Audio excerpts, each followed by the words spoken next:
ஒரு இடம் விடாம தோட்டம் இறக்குடா. 10 வருஷம் வெட்டிச்சு செதறணும்.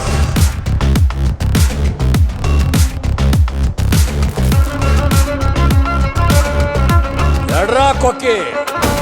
தகதோம் தகதரி கிடதோம் தகதரி கிடதோம் தகதோம் தகதரி கிடதோம் தகதரி கிட தகதோம்.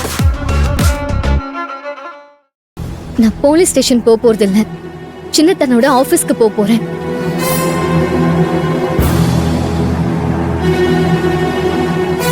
அந்த பியூன் சின்னத்த மேல ஸ்ட்ராங்கா கம்ப்ளைண்ட் கொடுத்திருக்காருன்னா அது அவரா கொடுத்திருக்க மாட்டாரு, அந்த கமிஷனர் சொல்லிதான் கொடுத்திருப்பாரு.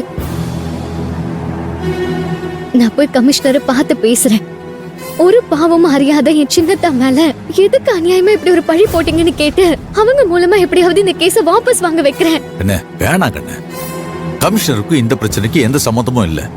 பியூன் அப்படி கம்ப்ளைண்ட் கொடுத்ததுக்கு அந்த கமிஷனர் என்ன பண்ணுவாங்க? இல்ல சண்முகம், நீ அண்ணத்தை தடுக்காத. அண்ணன் போய் கமிஷனரை பார்த்து பேசட்டும்.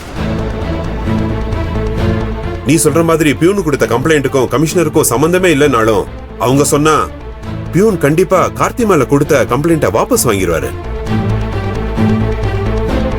அதுக்காகவாது அண்ணன் கமிஷனர் போய் பார்த்து என்ன ஏதுன்னு கேட்கட்டும்.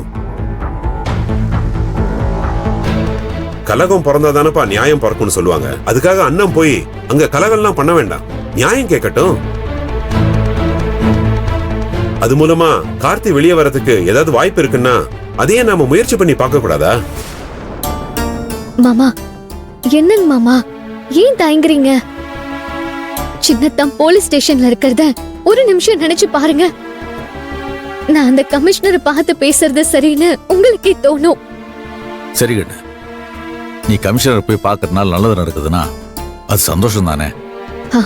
சரிங்க மாமா.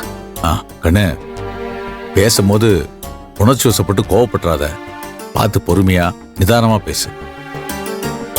சரிங்க மாமா. சரி கண்ணு, போயிட்டு வா.